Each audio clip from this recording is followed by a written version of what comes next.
আল্লাহ বলেন ইয়া আইয়ুহাল্লাযীনা আমানু দুখুলু ফিস-সিলমি কাফা ওয়া লা তাত্তাবিউ খুতুওয়াতিশ শাইতান ইন্নাহু লাকুম আদুউম মুবিন। আল্লাহু আকবার বলেন। কোন ইহুদি খ্রিস্টান বৌদ্ধ নাসারা পৌত্তলিকতার বিশ্বাসী অন্য কাউকে আল্লাহ ডাক দেন নাই, আল্লাহ ডাক দিয়েছেন ঈমানদারদেরকে।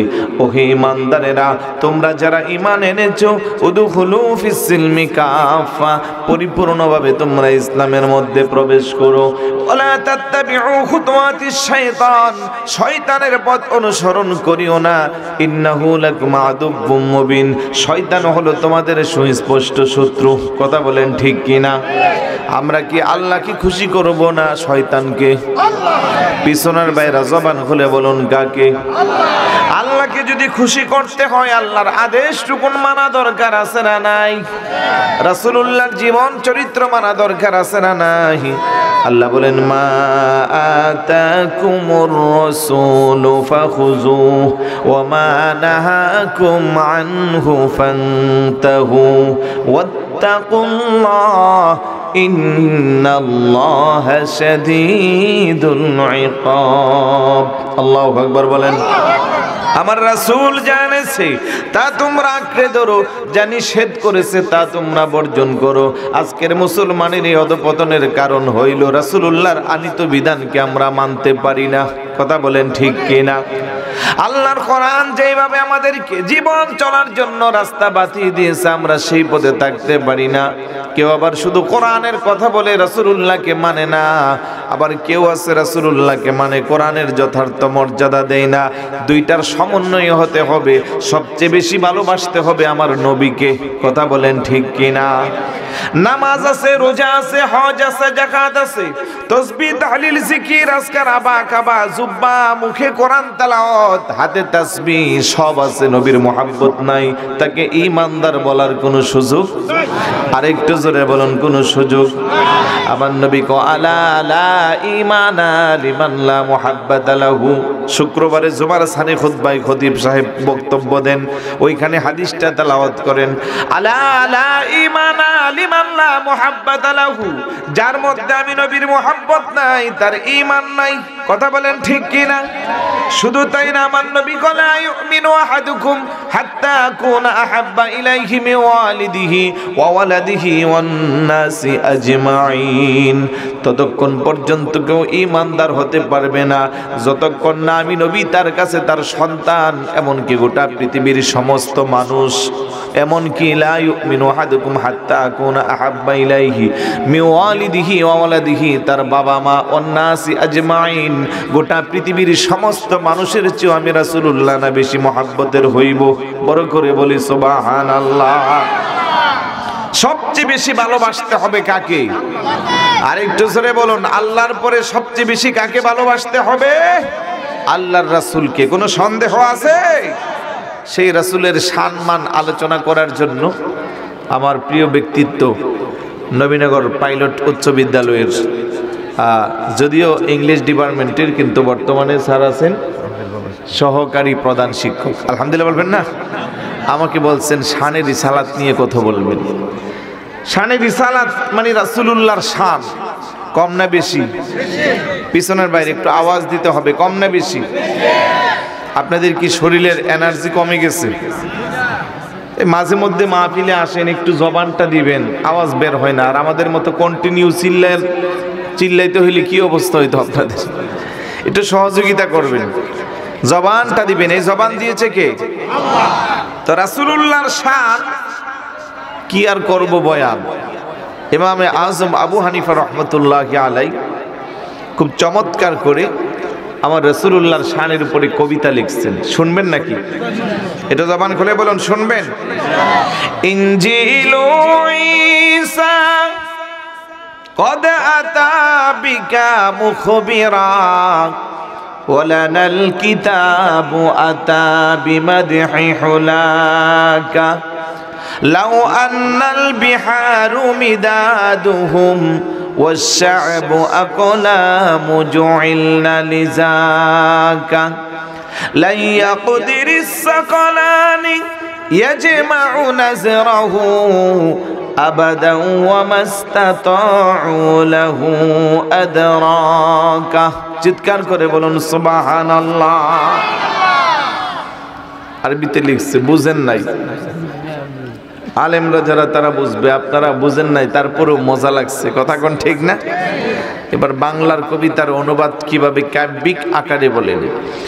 ঈসার কিতাব ইনজিলে তব লিখা ছিল শুভ আগমনে বাণী, মোদের কিতাব কোরআনেও আছে লিখা কত শান সবই মোরা জানি।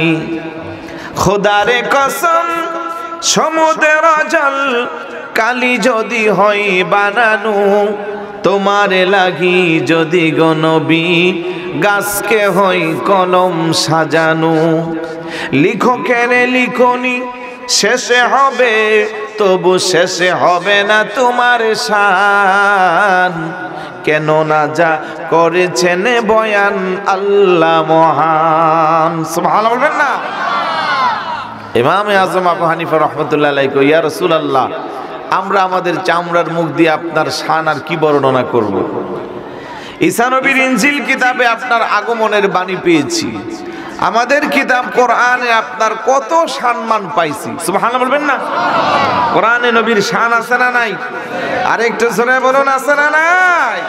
গোটা কোরআনটা আমার নবীর শান।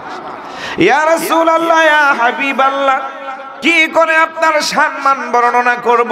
পৃথিবীর যত নদী আছে সমস্ত নদীর পানিগুলাকে যদি কালি বানানো হয়, জমিনের সমস্ত গাছগুলাকে যদি কলম বানানো হয়, আসমান জমিনকে কাগজ বানাইয়া যদি আপনি নবীর শান লিখতে শুরু করা হয়, কালি হিসেবে সমুদ্রের পানিগুলো শেষ হয়ে যাবে, কলম হিসেবে গাছগুলো শেষ হইবে, কাগজ হিসেবে আসমান জমিন শেষ হইবে, আপনি নবীর সম্মান বলা শেষ হবে না। চিৎকার করে বলুন সুবহানাল্লাহ। একটা মাযহাবের ইমাম কি চমৎকার করে আমার নবীর শানের ব্যাপারে ব্যাখ্যা দিচ্ছেন, কিন্তু আজ আমার দেশে কয়েক পাতা পইরা নবীর শান তো পাই না, নবীর শানে শুধু বেয়াদবি পাওয়া যায়। কথা বলেন ঠিক কিনা? মন বহুত বক্তার ওয়াজও আপনারা শুনেন, যারা এই দেশের 16 কোটি মুসলমানের হৃদয়ে আঘাত দিয়েছে বক্তব্যের মাধ্যমে। যেই নবীকে আল্লাহ কোরআন দিয়েছে, যিনি সাহেবে কোরআন, যার কারণে কোরআন পাইলাম, আল্লাহ পৃথিবীর সমস্ত জ্ঞান তাকে শিক্ষা দিছে। আল্লাহ কো আল্লামাকা মা লাম তাকুন তা'লাম, আপনি কিছুই জানতেন না, আমি সব কিছু আপনাকে জানাইয়ে দিছি। ও কানা ফাদলুল্লাহি আলাইকা আযীমা, এটা আমি আল্লাহর পক্ষ থেকে আপনার জন্য বিশেষ দয়া।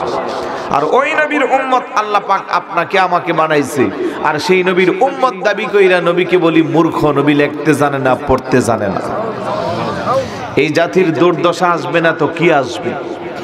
ইমামে আজমকে আপনার শান যদি গোটা পৃথিবীর সমস্ত সমুদ্রের পানিগুলাকে কালিতে রূপান্তরিত করা হয়, গাছগুলোকে যদি কলম বানানো হয়, আপনি নবীর শান লিখা শেষ হবে না। আর আমার দেশের 6 পাতা পরিন্না মৌলবী কয় নবী মূর্খ ছিল, লেখাপড়া জানতো না। আর একটু জোরে বলবেন না? ইমান কি এতই দুর্বল হয়ে গেল যে নাউজুবিল্লাহটাও বড় বলবেন না? আরে জবান খুলে বলুন না নাউজুবিল্লাহ। নবীর শান বলে শেষ করা যাবে? ওয়ারাফা'না লাকা যিকরাক, ছোট্ট একটি আয়াত। আল্লাহ হাবিব, আপনার মর্যাদা আমি আল্লাহ নিজে বাড়াইয়ে দিচ্ছি। আচ্ছা ভাই বলুন তো, আল্লাহ যার মর্যাদা বাড়ায়, পৃথিবীর কোনো মানুষ তার মর্যাদা কমাতে পারে? কোনো শক্তি আছে? বরং যুগ যুগ ধরে আমরা দেখলাম যারা রাসূলুল্লাহর শানে আঘাত করেছে তাদের মান সম্মান ধ্বংস হয়ে গেছে। যারা রাসূলুল্লাহর শানে বেয়াদবি বক্তব্য দিয়েছে তাদের কলঙ্ক হয়েছে, দুনিয়া আখিরাতে তাদের জন্য লানত সৃষ্টি হয়েছে। হবে না কেন? আল্লাহ নিজে তো কোরআনে বলেছেন, ইন্নাল্লাযীনা ইউযুনাল্লাহা ওয়া রাসূলাহু লা'আনাহুমুল্লাহু ফিদ দুনিয়া ওয়াল আখিরাহ ওয়া আ'আদ্দা লাহুম আযাবাম মুহিনা। আল্লাহু আকবার বলেন। নিশ্চয় যারা আমি আল্লাহ এবং আমার রাসূলুল্লাহকে কষ্ট দিবে, লানাহুমুল্লাহু ফিদ দুনিয়া ওয়াল আখিরাহ, আমি আল্লাহ দুনিয়া এবং আখিরাতে তার জন্য অভিসম্বাদ লানত দিলাম। ওয়া আ'আদ্দা লাহুম আযাবাম মুহিনা, আর পরকালে তার জন্য যন্ত্রণাদায়ক চিরস্থায়ী শাস্তির ব্যবস্থা রেখে দিলাম। বড় করে বলি নাউযুবিল্লাহ। এই জন্য আমরা যদি মাইক পাই, রাসূলুল্লাহর শানে দু চারটা কথা বলার চেষ্টা করি। বড় দুঃখ লাগে, আমার নবীকে বিভিন্নভাবে ছোট করা হয়েছে, নবীর সাহাবাদেরকে ছোট করা হয়েছে, উম্মাহাতুল মুমিনিনদের শানে অনেক বেয়াদবিমূলক বক্তব্য বাংলাদেশে হয়েছে। কথা বলেন ঠিক কিনা? আমরা নবীর সম্মান কি আর বর্ণনা করব? যার শান বর্ণনা করেন কে? আল্লাহ। আর একটু জোরে বলুন। সাহাবায়ে কেরাম আমার নবীর সম্মান কম করেছে না বেশি করছে? সাহাবাদের চেয়ে আমার নবীকে কেউ আমরা ভালোবাসতে পারবো? বেশি ভালোবাসার কোনো সুযোগ আছে? তারা যতটুকু আমার নবীকে চিনছে, তাদের চেয়েও বেশি চিনারও আমাদের সুযোগ নাই। তাদের মর্যাদা আল্লাহ যত বেশি দান করছে, সেই মর্যাদাও আপনার আমার হওয়ার কোনো সুযোগ। আমি একটি আয়াত তেলাওয়াত করেছিলাম, সূরা জুমারের সম্ভবত 33 নম্বর আয়াত। আল্লাহ বলেন, আল্লাযী জাআ বিস-সিদকি ওয়া সাদ্দাকা বিহি উলাইকা হুমুল মুত্তাকুন। এই আয়াতটি নাজিল হয়েছে নবী প্রেমিক সাহাবী, নবীর প্রিয় সাহাবী, আফদলুল বাশার বাদাল আম্বিয়া, নবীদের পরে এই পৃথিবীতে যিনি সর্বোৎকৃষ্ট সর্বশ্রেষ্ঠ মানুষ, ইসলামের প্রথম খলিফা সাইয়েদনা আবু বকর সিদ্দিক রাদিয়াল্লাহু তাআলা। বড় করে বলি সুবহানাল্লাহ। ঘুম চলে আসছে ভাই? ঘুমাচ্ছেন আমি দেখছি। আপনাদের ঘুম দেখলে কিন্তু আমারও ঘুম চলে আসবে। একটু চোখগুলা বড় করে তাকান না, আপনাদের এদিকে একটু লাইট কম, এই জন্য ভাইবেন না যে হুজুর মনে অন্ধ, চোখে দেখেন না। আমি কিন্তু দেখতেছি কারা কারা ঘুমাচ্ছেন। ঘুমায়েন না। একজন ঘুমাইলে পাশের কয়েকজন কই বস যেহেতু ঘুমাচ্ছে আমি একটু ঘুমাই। একটু হাতগুলা উপরে ওঠান তো, একটু তাকবীর দেন। নারে তাকবীর, নারে রিসালাত, নারে গাউসিয়া। এই স্লোগানটা মনে কম চলে, নারে গাউসিয়া মানিয়া গাউসুল আজম। কারণ বড় পীরকে আমরা মহাব্বত করি কি করি না? যে যেই পিরালি করি, যেই তরিকারি করি, হুজুর গাউসে পাককে না ভালোবাসলে পিরালি থাকবে, আলেম ওলামাগিরি থাকবে, বক্তাগিরি থাকবে। এই জন্য নারে গাউসিয়া মানিয়া গাউসুল আজম, নারে গাউসিয়া, আহলে সুন্নাত ওয়াল জামাত জিন্দাবাদ বলবেন না? বলেন আহলে সুন্নাত ওয়াল জামাত। নবী ওলি যেখানে, ওলি আল্লাহ যেখানে, নবী রাসূল যেখানে, মিলাদ কিয়াম যেখানে, বিরানি আছে যেখানে। মাইক কইছেন কারা কারা? এই তবারুকগুলা কি কারে দিব? এক বস্তা দেখছি, এক ফুটলা পাহাড়ের মতো টাল হয়ে গেছে। আপনারা না নিলে নিব কি এগুলা? তবারুকও খাইতে হইব। আলহামদুলিল্লাহ বলবেন না? তবারুক খাওয়া কি নাজায়েজ নাকি? শেফার নিয়তে খাইবেন। অসুস্থ বিভিন্ন রোগ শোক আছে, নিয়ত করে খাইবেন, আল্লাহ তার বদলতে সুস্থ করে দিবে। আরেকটু জোরে বলি আলহামদুলিল্লাহ। যে কথা বলছিলাম, আল্লাহ বলেন, ওয়াল্লাযী জাআ বিস-সিদকি ওয়া সাদ্দাকা বিহি উলাইকা হুমুল মুত্তাকুন। আল্লাহকে যিনি সত্য নিয়ে এসেছে, মুফাসসিরিনে কেরাম বলেন সত্য নিয়ে কে আসলো? সত্য নিয়ে এসেছে আমাদের প্রিয় নবী রাহমাতাল লিল আলামিন। সুবহানাল্লাহ। ওয়া সাদ্দাকা বিহি, এই সত্যকে যিনি বিশ্বাস করেছে, কে বিশ্বাস করলো? মুফাসসিরিনে কেরাম তার ব্যাখ্যা দিয়েছেন, সাইয়েদনা আবু বকর সিদ্দিক রাদিয়াল্লাহু তাআলা আনহু বিশ্বাস করলো। উলাইকা হুমুল মুত্তাকুন, তারাই প্রকৃত মুত্তাকি। বড় করে বলি সুবহানাল্লাহ। আল্লাহর রাসূলকে যারা বিশ্বাস করবে, রাসূলের উপর আনিত সেই কিতাবকে যারা মানবে, তারা বিশ্বাসী, তারা খোদাবিরো, তারা মুত্তাকি। বড় করে বলি সুবহানাল্লাহ। যার সম্পর্কে কোরআনুল কারীমের প্রায় 15টি আয়াত নাজিল হয়েছে। সাইয়েদনা আবু বকর সিদ্দিক রাদিয়াল্লাহু তাআলা নবীকে কেমন ভালোবাসছে, মর্যাদা কত বেশি হয়েছে, কেন হয়েছে, কেন ওনাকে আল্লাহ পাক কোরআনে মুত্তাকি হিসেবে ডিক্লার দিয়েছে? কারণ এত বেশি আমার নবীকে ভালোবাসতো। হুজুরের সাথে ওনার বয়সের পার্থক্য ছিল 2.5 বছর কিংবা 2 বছর। 2 বছর কিংবা 2.5 বছরের চেয়ে উনি ছুটি ছিল, প্রিয় হাবিব তার চেয়ে একটু বড় ছিল। সুবহানাল্লাহ বলবেন না?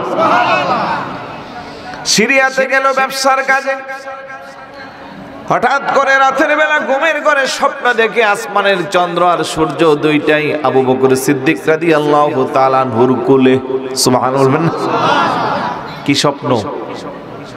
আসমানের চাঁদ আর সূর্য কুলে। এই স্বপ্ন যদি আমরা কেউ দেখতাম, আমাদের গরমে এলাকায় কেউ থাকতে পারতো না। কথা কোন ঠিক না? আমরা আজেবাজে স্বপ্ন দেখে কত চাপা মারি। এক বেচারা সিঙ্গাপুর যাইব, পাসপোর্ট জমা দিছে, 5 বছর পার হয়ে গেছে, ভিসা লাগে না, কিন্তু প্রত্যেক দিন রাত্রে বিমানে সিঙ্গাপুর যান, কারণ স্বপ্ন কখন যাইব। হঠাৎ করে আরেকদিন ভিসা লেগে গেছে, এখন আসছে আগামী অত তারিখে ফ্লাইট। বেচারা খুশির যন্ত্রণা আর রাত্রে ঘুমাইতে পারে না, প্রত্যেক দিনই আলি বিমান দেখে। আরেকদিন স্বপ্নে দেখতে আছে বিমানে করে সিঙ্গাপুর চলে যাচ্ছে, কিংবা ধরেন মিডল ইস্টের কোনো কান্ট্রিতে যাচ্ছে। তো সমুদ্রের মাঝখানে আরব সাগর, লোহিত সাগর, আরো সাগর আছে না, এগুলোর উপর দিয়ে যখন বিমান যাচ্ছে, ভিতর থেকে বিমানবালা ডিক্লার দিচ্ছে আমরা এখন সাগরের উপরে আছি, সবাই একটু দোয়া দুরুদ পড়েন। এ বেচারা মনে মনে ভাবলো, আমি তো এলাকার মানুষ, সাগর তো জীবনে দেখছি না, একটু দেখি জানালা দিয়ে মাথাটা বাইর করে দেখা যায়নি। বিমানের কি জানালা আছে? থাকলেও এগুলো খোলা যায় না, তারপরেও দেখতে আছে। আবার হাতের মধ্যে কিছু বুট বাদাম আছিল, এগুলা খাইতে আছে, মনের আনন্দে দেখতেছে। এমন সময় হঠাৎ করে ঘুম ভাঙিয়ে গেছে। এবার দেখতেছে ভাঙ্গা ঘরের মধ্যে ছিঁড়া কাঁথা গাই দিয়ে যে ঘুমাইতেছে, ওই সেরা কাঁথার মাঝখান দিয়ে মাথাটা বাইরে আছে, আর এই দিক দিয়ে বালিশের যে ওই তুলার বিচিগুলো আছে না, এগুলো চাবাইয়া খাইতে আছে। হায় রে, স্বপ্ন দেখলাম কি, বাস্তবে হইল কি? দেখলাম সিঙ্গাপুর যাইতেছি আটলান্টিক মহাসাগরের উপরে, আর এখন দেখতেছি ঘরের ভিতরে এই তুলার ছিঁড়া বিচিগুলা খাচ্ছি আর ছিঁড়া কাঁথার ভিতরে আছে। তো স্বপ্ন স্বপ্ন পার্থক্য আছে না নাই? আবু বকর সিদ্দিক রাদিয়াল্লাহু তাআলা চমৎকার স্বপ্ন দেখলো, আসমানের চন্দ্র সূর্য ওনার কুলে। রাতের বেলার ঘুম আসে নাই। সকালবেলা সিরিয়ার সবচেয়ে বড় নামি দামি যিনি আলেম, যাকে পাদ্রী বলা হয়, রাহেব, ওই বুহাইরা পাদ্রীর নিকট চলে গেল। ডাক দিয়ে বলে, গত রাত্রে আমি একটা স্বপ্ন দেখছি। আপনার নাম কি? আমার নাম আবু বকর। বাবার নাম কি? কুহাফা। বাড়ি কোথায়? মক্কা শরীফে। কোন বংশের? বনু তাইম গোত্রের। কোন বংশের? কোন গোত্রের? বনু তাইম গোত্রের। আপনার খুশনসিব, আপনার কপাল বড় ভালো, আপনার ঈর্ষা, আপনার কপাল দেখে আমার ঈর্ষা হচ্ছে। বড় করে বলে সুবহানাল্লাহ। আবু বকর সিদ্দিক রাদিয়াল্লাহু তাআলা আনহু বলে, রে পাদ্রী, এত বর্ণনা শুনতে চাই না, তাড়াতাড়ি আসল কথাটা আমাকে বলে দেন। পাদ্রী বলে, কিছুদিনের মধ্যে শেষ জামানার নবী, আখিরি জামানার নবী, রাহমাতাল লিল আলামিন নবীর নবুয়ত প্রকাশ পাইবে। আর নবুয়ত প্রকাশ পাইলে ওই নবীর উপরে আপনি সর্বপ্রথম কালমা পড়ে মুসলমান হইবেন। বড় করে বলে সুবহানাল্লাহ। আপনি সেই নবীর উপরে প্রথম কালমা পড়ে বয়স্ক ব্যক্তিদের মধ্যে মুসলমান হইবেন। আবু বকর সিদ্দিক রাদিয়াল্লাহু তাআলা আনহু খুশিতে আত্মহারা। কোন সে ব্যক্তি যিনি আমার নবী হবেন? মনে মনে আবার ধারণাও করেছেন, আমার ছোটকালের খেলার সাথী, আমার দৃষ্টিতে এত সুন্দর চরিত্র, এত সুন্দর মানুষ, এত ভালো মানুষ আর জীবনে কাউকে দেখি নাই।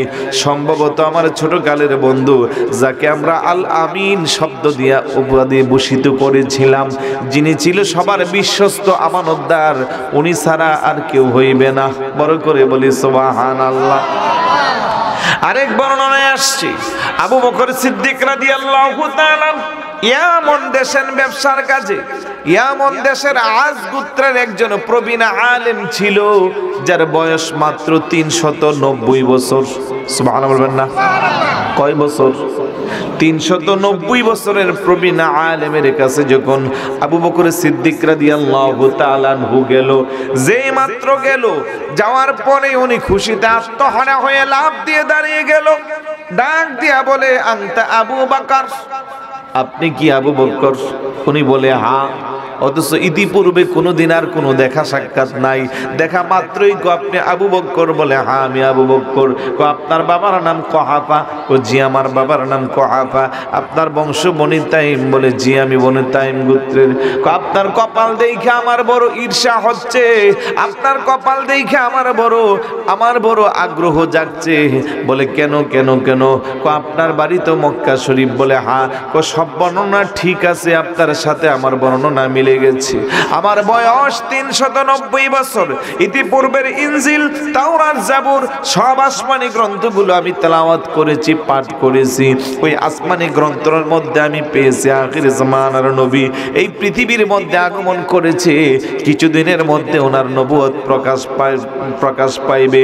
আর নবুয়ত প্রকাশ পাওয়ার পরে যিনি ওনার উপরে কালমা পড়ে মুসলমান হইবেন, আমি আসমানি কিতাবে 2 ধরনের ব্যক্তির বর্ণনা পেয়েছি। একজন ব্যক্তি একেবারে বয়স কম, যিনি হবেন অনেক শক্তিশালী, উনি হবেন অনেক কৌশলী, উনি হবেন অনেক বড় আলেম। আর আরেকজন ব্যক্তির বর্ণনা পেয়েছে যিনি ফর্সা, শরীরটা হবে হ্যাংলা, চেহারাটা দেখতে বড় মায়াবী। উনি হবেন ওই বয়স্ক ব্যক্তিদের মধ্যে যিনি প্রথম কালমা পড়ে মুসলমান হবেন উনি। আর ওই বর্ণনা, যুবকদের বর্ণনা যা দিয়েছে তাফসিরে আসছে, উনি হইলেন শের খুদ আলী রাদিয়াল্লাহু তাআলা। বড় করে বলি সুবহানাল্লাহ। বয়স্ক ব্যক্তির বর্ণনা যা পেয়েছি সব আপনার সাথে মিলে গেছে।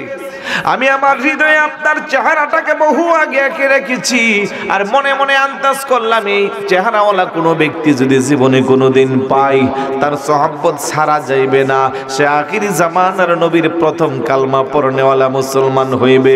ডাক দিয়ে বলেন আবু বকর, শেষবারের মতো আমাকে একটা সুযোগ দাও, তোমার জামাটাকে একটু উপরে উঠাও, তোমার নাভির উপরে আমি একটু একটা চিহ্ন দেখব।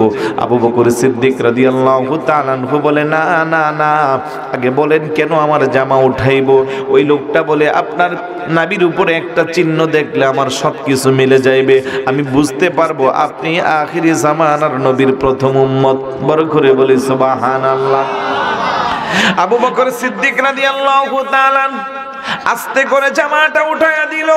ওই ব্যক্তি বলো আমি আসমানি কিতাবে 2টা চিহ্নের কথা পেয়েছি, একটা থাকবে রানের মধ্যে, উরুর মধ্যে, আর একটা নাভির উপরে। যেহেতু নাভির উপরে একটা মিলে গেল, নিঃসন্দেহে আমি ধরে নিলাম আপনি আখিরি জামানার নবীর প্রথম উম্মত। তবে আপনার জন্য খুশির সংবাদ, আপনি হইবেন ওনার প্রথম উম্মত, আপনি হইবেন ওনার জীবনের সবচেয়ে চরম বন্ধু, আপনি হইবেন ইসলামের প্রথম খলিফা, আপনি হইবেন উজিরে আজম। আপনার ভাগ্য দেখে আমার আজ বড় হিংসা লাগে, ঈর্ষা লাগে। তবে শুনেন, আপনি তো চলে যাইবেন, ওই আখিরি জামানার নবীর সাথে যখন আপনার সাক্ষাৎ হবে আমার সালাম দিবেন, রাসূলুল্লাহকে বলবেন আমি এক রাসূলুল্লাহর অদেখা উম্মত। যেই দিন আমি আসমানি কিতাবে ওই নবীর সম্মান গুণকীর্তন সব পাইলাম, সেই দিন থেকে আমি ভিতরে ভিতরে নবীর উপরে কালমা পড়ে মুসলমান হইছি। বড় করে বলি সুবহানাল্লাহ। কিন্তু আমার পরিবেশ বেশি ভালো না, চতুর্দিকে ইহুদি, খ্রিস্টান, বৌদ্ধ, নাসারা, তাদের সামনে তো আমি প্রকাশ করতে পারি না। আমি মনে মনে ওই নবীর উপরে কালমা পড়ে মুসলমান এনেছি। ওই নবীর সাথে সাক্ষাৎ হইলে আমার সালাম দিবেন। জানি না আমার ভাগ্যে হায়াতে কোলাবে কিনা, আরেকদিন জীবনে ওনাকে দেখতে পারবো কিনা। আর রাসূলুল্লাহকে বলেন পরকালে যেন আমার প্রথম উম্মতের মর্যাদা দে। বড় করে বলি সুবহানাল্লাহ। 2 দিক দিয়া 2টা বর্ণনা পাইয়া আবু বকর সিদ্দিক রাদিয়াল্লাহু তাআলা আনহু পাগলের মতো হয়ে গেল। দৌড়াইয়া ছুটে আসলো আরবে। মক্কাতুল মুকাররমা ঢুকতে দেরি, আরবের নামি দামি কাফের মুশরিক বেঈমান আবু জাহেল, উতবা, সাইবা ওরা ডাকদা বলে আবু বকর, আপনার জন্য আমরা সিদ্ধান্ত নিতে পারলাম না, আমরা একটা চরম সিদ্ধান্ত উপনীত হয়েছি। বলে কি সিদ্ধান্ত? এই যে আব্দুল্লাহর ছেলে মুহাম্মদ সাল্লাল্লাহু আলাইহি ওয়াসাল্লাম যে নাকি দুনিয়াতে এতিম হয়ে আসছে, যার টাকা নাই, পয়সা নাই, তেমন কিছু নাই, মাও জন্মের কিছুদিন পরে মারা গেল, এমন লোকটা হঠাৎ করে দাবি করতেছে উনি নাকি আখিরি জামানার নবী। বড় করে বলে সুবহানাল্লাহ। আমরা শুধু তোমার অপেক্ষায় আছি, তুমি অনুমতি দিলে আমরা এলাকা থেকে বের করে দিব। নাউজুবিল্লাহ। আবু বকর সিদ্দিক রাদিয়াল্লাহু তাআলা আনহু বলে, আল্লাহ যদি ওনাকে পছন্দ করে নবুয়ত দান করে, আমরা হস্তক্ষেপ করার কোনো দরকার নাই। আসুন আগে যাই, যাওয়ার পরে একটু যাচাই বাছাই করি আসলে উনি নবী কি নবী না। সুবহানাল্লাহ বলবেন না? আবু বকর সিদ্দিক রাদিয়াল্লাহু তাআলা আনহু আমার নবীজির সামনে গেল। আমার নবী দেখার পরে মুস্কি হাসি দিয়ে বলে, আবু বকর, আমার আল্লাহ আমাকে নবুয়ত দান করেছে, আপনি কি আমার উপরে কালমা পড়ে মুসলমান হইবেন? আবু বকর সিদ্দিক রাদিয়াল্লাহু তাআলা আনহু ডাকতে কই, ইয়া রাসূলুল্লাহ, ইয়া হাবিবাল্লাহ, খোদার কসম গো নবীজি, আল্লাহ যে আপনাকে নবুয়ত দান করছে সেই ব্যাপারে আমার কোনো আপত্তি নাই, আমার কোনো সন্দেহ নাই। তবে দুনিয়ার একটা পদ্ধতি, একটা নিয়ম আছে, মনের শান্তির জন্য নবুয়ত প্রমাণের পূর্বে একটু মুজিজা লাগে। আপনি কি আমার কোনো একটা মুজিজার কথা বলবেন? আমার নবী ডাক দেখো, আবু বকর, নতুন করে আর কোনো মুজিজার দরকার নাই। আপনি সিরিয়াতে স্বপ্নে দেখেছিলেন আসমানের চন্দ্র সূর্য আপনার কোলে আসছে, পরের দিন পাদ্রীর কাছে গিয়েছেন, পাদ্রী সব বলে দিয়েছে, নতুন করে আমার আর কিছু বলা দরকার নাই। সুবহানাল্লাহ।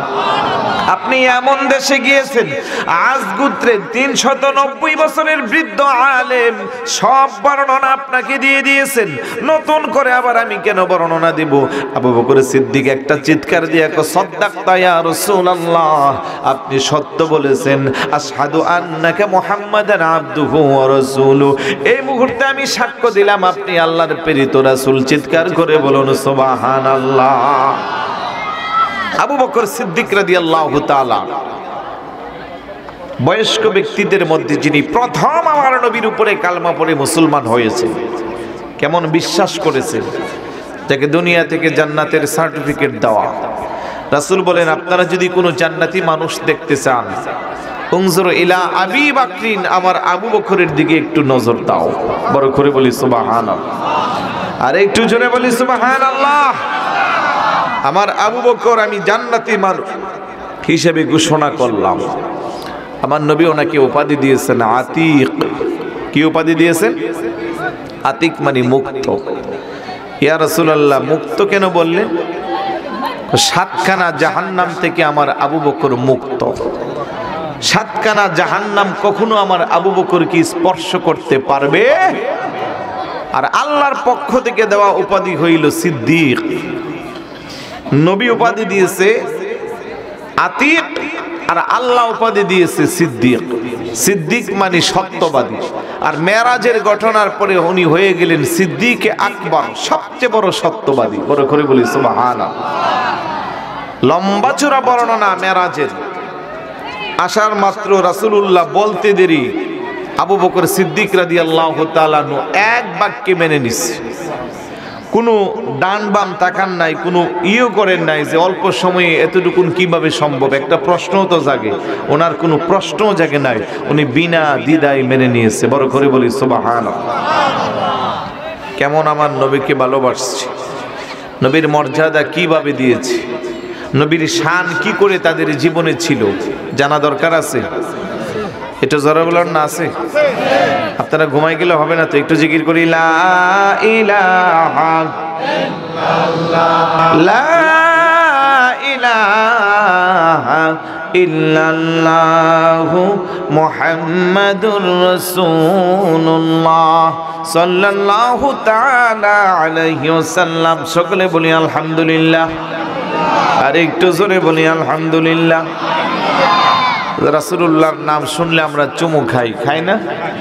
এটাকেও অনেক ভাইরা ঠাট্টা মস্করা করে, আমাদেরকে বেদাআতি বলে।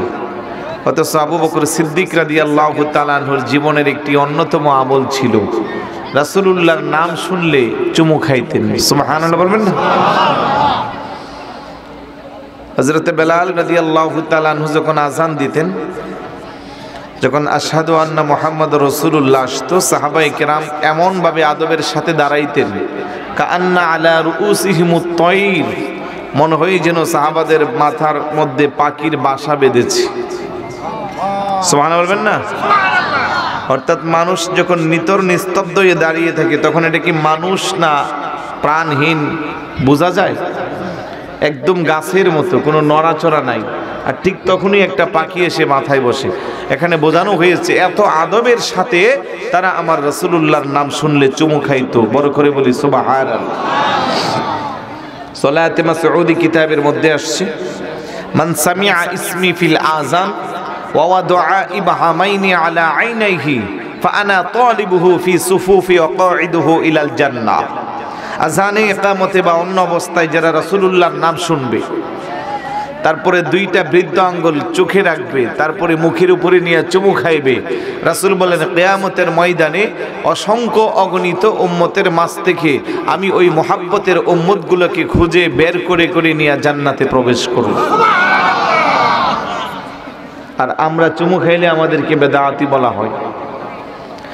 আমি মৌলবীকে বলতে চাই, কয় পাতার কিতাব পড়ছেন আপনি বেদাত ফতোয়া দিচ্ছেন? চারটা প্রসিদ্ধ মাযহাবের একটা মাযহাব হলো মালিকি মাযহাব, আছে না? এই মাযহাবের যিনি ইমাম মালিক রহমতুল্লাহি আলাইহি, ওনার জীবনী পড়েন। দীর্ঘ প্রায় 70 বছর যাবত উনি মদিনা শরীফের এরিয়ার মধ্যে ছিলেন। কোনোদিন মদিনা শরীফের এরিয়ার মধ্যে জুতো পা দিয়ে হাঁটতেন না। জীবনে হজ করছে মাত্র একবার। বলেন কয়বার? আওয়াজ দেয়া বলুন কয়বার? লোকেরা প্রশ্ন করলো, হজ একবার কেন করলেন? একবার করা ফরজ, তাই ফরজটা আদায় করছি। দ্বিতীয়বার এই কারণে করি নাই, আমি চাই আমার মরণটা যেন মদিনা শরীফে হয়। কারণ হজ করতে গেলে মক্কা শরীফ যাইতে হবে, আর ওই মক্কা শরীফ যদি মরে যায় তাহলে মদিনা শরীফ মরার যে ফজিলত তা থেকে আমি বঞ্চিত হব। আল্লাহু আকবার বলবেন না?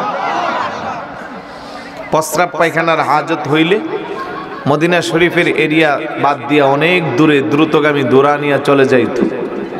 ঘোড়া থেকে নেমে হাজত সেরে আবার চলে আসত। কোনো একদিন মদিনা শরীফের একটা পুরান দেওয়ালের রাস্তার পাশে দিয়া যাচ্ছে, আর ওই পুরান দেওয়ালটার মধ্যে জড়াইয়া দইরা চুমু খাইতে আছে। মনোযোগ আসেনি আপনাদের? একটু মনোযোগ রাখেন। মনোযোগ আছে? এগুলো শানের রিসালাত। রাসূলুল্লাহর শান কেমন বুঝেন?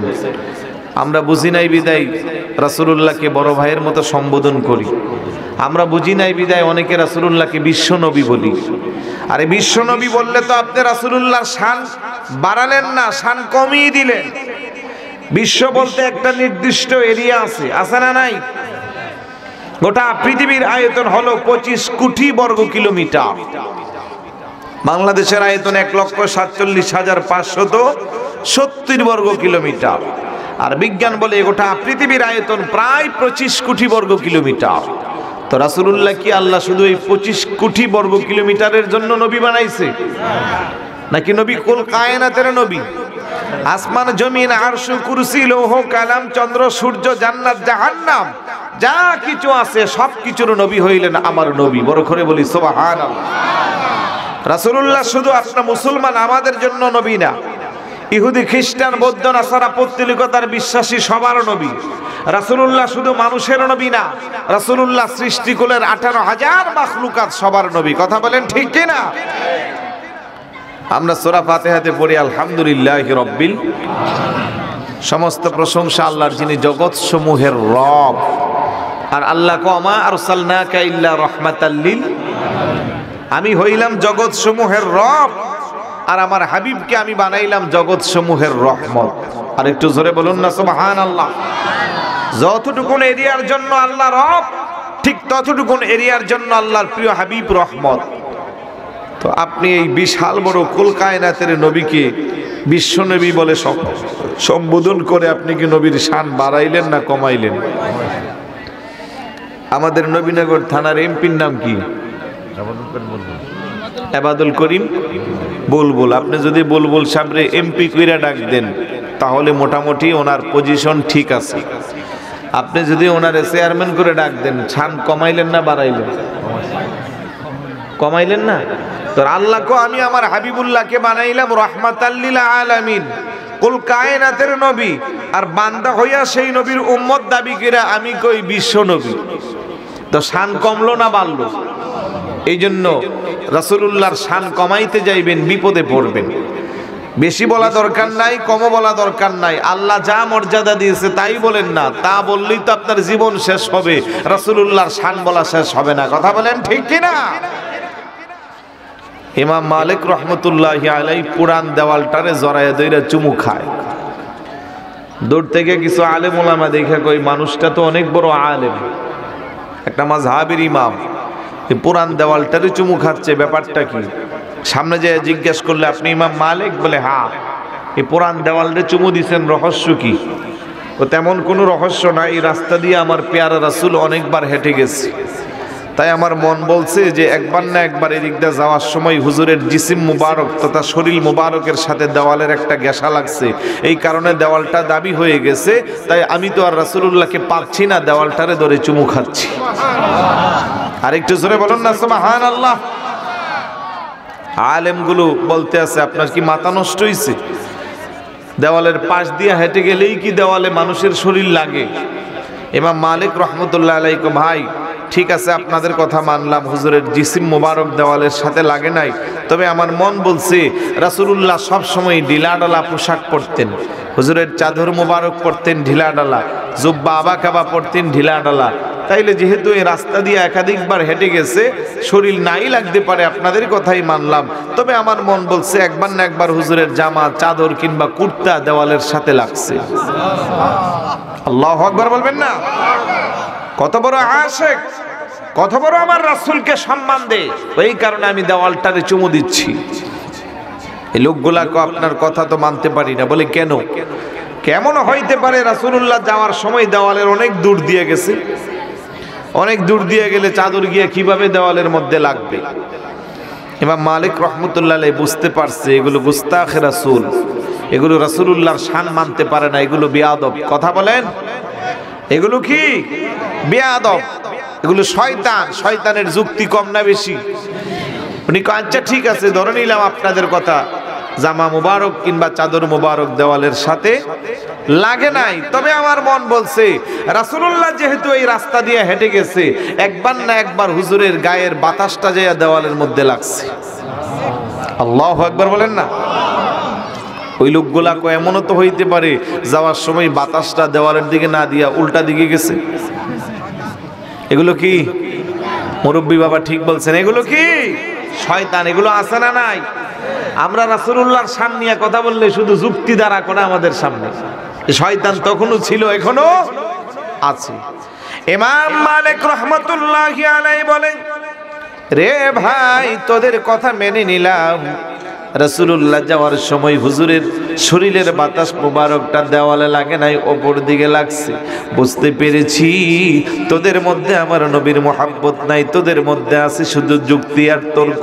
তবে শুনে রাখ, আমার মন বলছে এই রাস্তা দিয়ে যেহেতু আমার রাসূল সব সময় আসা যাওয়া করেছে, কোনো না কোনো একবার হলেও জীবনে এই দেওয়ালের মধ্যে হুজুরের চোখের জ্যোতি মুবারক পড়ছে। বড় করে বলি সুবহানাল্লাহ। আল্লাহ রাসূল একবার না একবার এই দেওয়ালের দিকে তাকাইছে, এই জন্য আমি এই দেওয়ালটারে চুমু দিচ্ছি। এত বড় একজন মাযহাবের ইমাম, রাসূলুল্লাহর দৃষ্টি পড়েছে দেওয়ালে, সেই আকীদা বিশ্বাস করে রাসূলুল্লাহর ওই দেওয়ালটারে জড়াইয়া ধইরা পুরান দেওয়ালরে যদি চুমু দিতে পারে, আমরা রাসূলুল্লাহর নাম শুনলে চুমু দিতে পারি কি পারি না? এটা মুস্তাহাব, ফরজ না ওয়াজিব না। দিবেন, উপকার পাইবেন। মুমিন কি নামাজ একটা উর্দু কিতাবে আমি পেয়েছি, এই নাম শুনে চুমু দেওয়ার 18টা ফজিলত। ওই দিন থেকে আমি নিজে দেই, এমন কিছু জায়গা তো দেই যেখানে দিলে স্পষ্ট আমাকে গালমন্দ করে শুনতে পাই, বলে দেখো না বেদাতি মৌলবী আসছে। রাসূলুল্লাহকে মুহাব্বত করে যদি আমাকে কেউ বেদাতি বলে তাতে আমার কিছু আসে যায়? জগতের সব সার্টিফিকেট নিয়ে বিশ্ববিখ্যাত মানের আলেম হইয়া আমি রাসূলুল্লাহকে যখন বলবো রাসূল লিখতে জানে না, পড়তে জানে না, রাসূল মূর্খ, রাসূলুল্লাহর শরীর মুবারককে একটা সাজানো স্ট্রাকচারের সাথে সংযুক্ত করব, তো আমার এই জ্ঞানের কোনো দাম নাই। আমি মনে করব জগতের সকল জ্ঞান অর্জন করলেও সেই জ্ঞানের মধ্যে শয়তান প্রস্রাব করে দিচ্ছে। কথা বলেন ঠিক কিনা? কম জানবেন, মানবেন বেশি, বেশি জান না, না মাইন না বিপদে পড়া দরকার নাই। এই সাধারণ উম্মতের মধ্যে রাসূলুল্লাহর বহু উম্মত আছে যারা রিক্সা চালা, ঠেলা গাড়ি চালা, ভ্যান গাড়ি চালা, ডেইলি লেবারের কাজ করে, কিন্তু রাসূলুল্লাহকে এত বেশি মহব্বত করে মাঝে মধ্যে তাদের ভাঙ্গা ঘরে আমার রাসূল জিয়ারতে চলে আসে। কথা বলেন। দুনিয়ার সব লেখাপড়া শেষ করে নামের আগে পিছনে বহু টাইটেল দেয়, কিন্তু বেয়াদবি করে এগুলো মরার আগে অপমান হয়ে মারা যায়। এমন দৃষ্টান্ত আছে না নাই? আরেকটু জোরে বলুন, আছে না নাই? রাসূলুল্লাহর শানে বেয়াদবি করে, ওলি আল্লাহর শানে বেয়াদবি করে গোটা জীবনটা এখন লানতের জীবন চলতে আছে, এমন দৃষ্টান্ত আমাদের কাছে আছে। আল্লাহ যেন বোঝার তৌফিক দান করে। মনোযোগ আসেনি? আবু বকর সিদ্দিক রাদিয়াল্লাহু তাআলা আনহুর কথা, যে এত বলার পরেও বাচ্চাগুলো এত চিল্লাপাল্লা করে। এটা দরুদ শরীফ পড়ি, আল্লাহুম্মা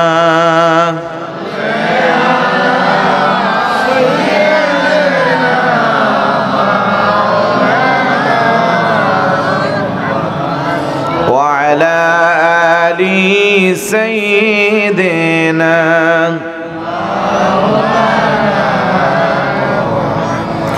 আদম যখন মাটি পানি মোরে নবীজি খোদার রাসূল যার উপরে পড়েন দুরূদ আল্লাহ তার ফেরেশতা কুল।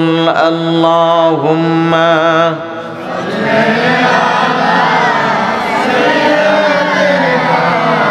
مولانا وعلى آله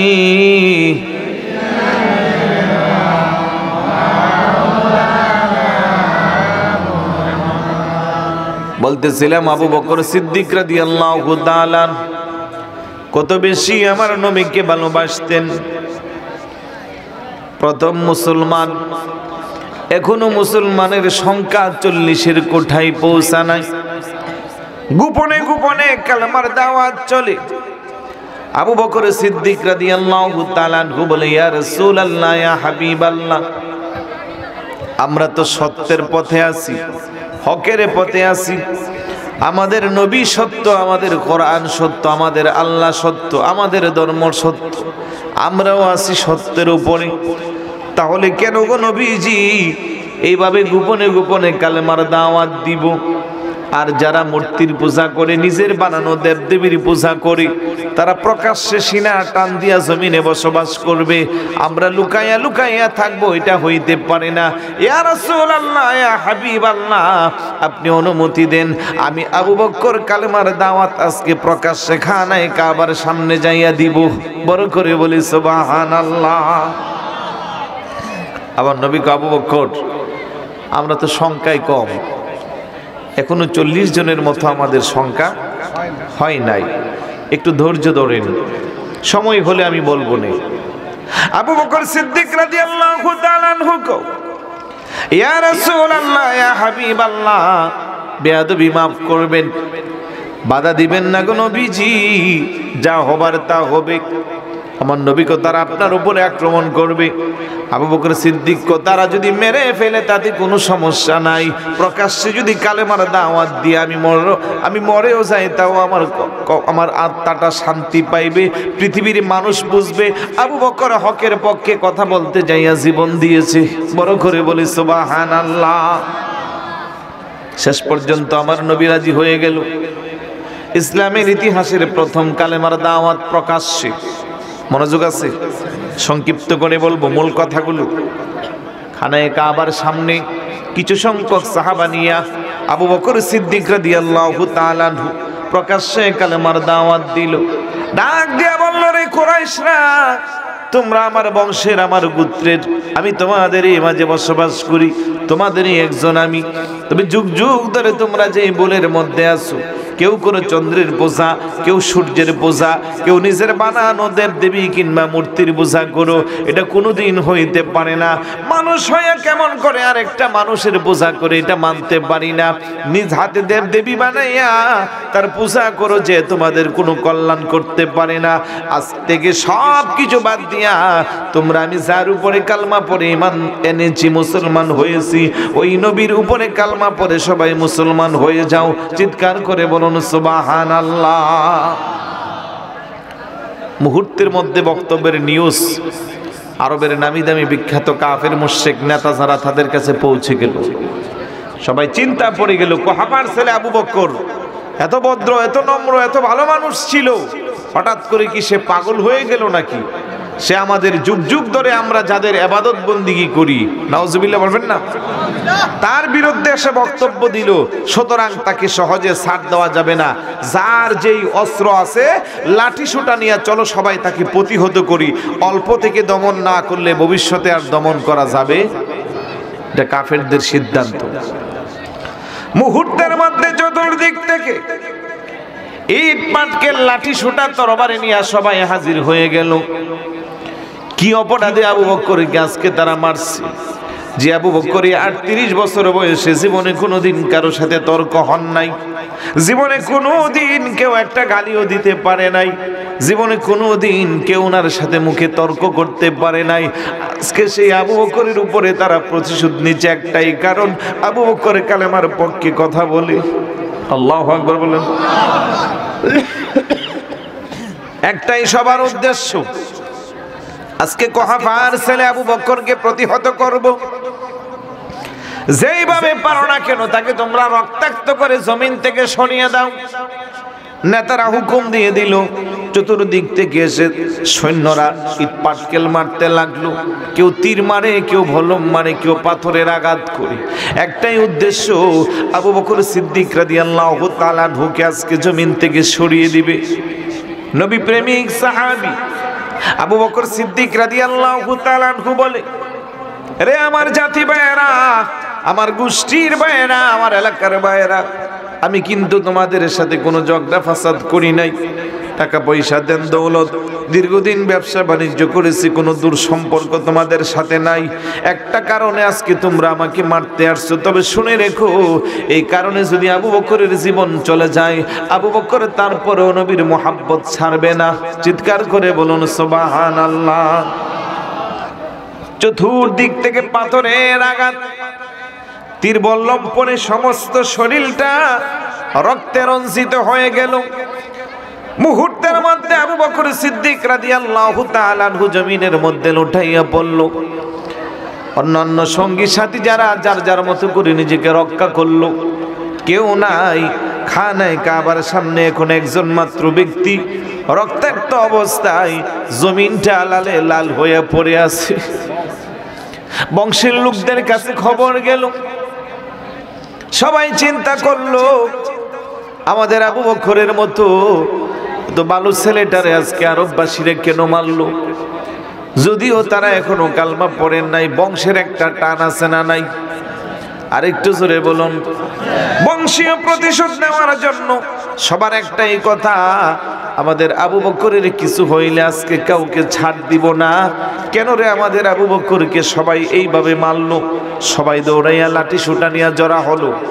প্রতিশোধ নেওয়ার আগে একজন আরেকজনকে কয়, রক্তাক্ত অবস্থায় কুহাফার ছেলে আবু বকর মাটিতে পড়ে আছে, একটু ট্রাই করে দেখি তাকে আগে বাঁচানো যায় কিনা।